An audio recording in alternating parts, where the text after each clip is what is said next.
السلام علیکم ورحمۃ اللہ وبرکاتہ۔ آج میں عورتوں کے مسائل پر جو ہے روشنی ڈالنے جا رہا ہوں، حیض اور نفاس کے بارے میں بتانے والا ہوں، اس لیے ویڈیو مکمل دیکھیں۔ اور گزارش یہ ہے کہ جو بچے ہیں وہ نہ دیکھیں، بلکہ یہ خاص طور سے عورتوں کے لیے مسائل ہیں، اور جو ہے شوہر اگر ہے تو شوہر دیکھ سکتے ہیں تاکہ اپنی بیوی کو وہ مسائل بتا سکتے ہیں۔ تو آئیے غور سے سنیں۔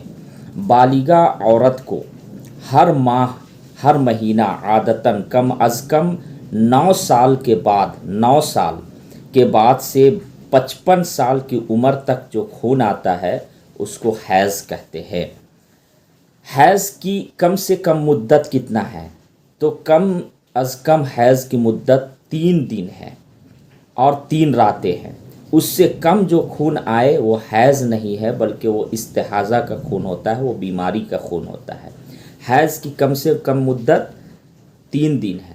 اگر 3 دن سے کم آئے، 1 دن 2 دن اب بند ہو جائے تو وہ حیض نہیں کہلائے گا۔ اسی طریقے سے حیض کی اکثر مدت 10 دن 10 راتیں ہے۔ اس سے زیادہ جو خون جاری رہے وہ حیض نہیں ہے، بلکہ وہ دوسرا خون ہے، استحاضہ میں شمار ہوگا یا دوسرا خون ہوگا۔ تو حیض کی زیادہ سے زیادہ مدت کتنا دن ہے؟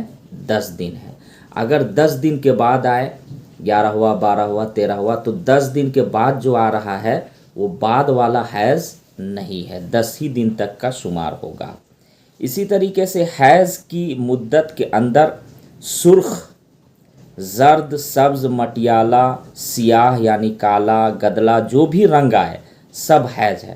ہاں، اگر خالی سفید مادہ دیکھا تو وہ حیض نہیں ہے، یعنی کوئی بھی رنگ آئے تو وہ حیض ہے، لیکن اگر سفید آئے تو سمجھیے کہ وہ حیض کا خون نہیں ہے۔ اگر کسی عورت کو 3 یا 4 یا 5 دن کی عادت تھی، پھر کسی مہینہ میں 2-4 دن زیادہ خون آیا مگر 10 دن سے زیادہ نہیں بڑھا، تو یہ سب حیض میں شمار ہوگا۔ یعنی مثال کے طور پر پچھلے مہینہ کسی عورت کا 5 دن خون آیا، اگلے مہینہ 7 دن ہو گیا، تو وہ سب حیض ہی میں شمار ہوگا۔ پھر کسی مہینہ 10 دن آیا تو وہ حیض میں شمار ہوگا۔ ہاں، اگر 10 دن سے زیادہ کسی کا آیا تو وہ زیادہ والا جو ہے 10 دن کے بعد وہ حیض شمار نہیں ہوگا، پھر وہ دوسرا خون ہوگا۔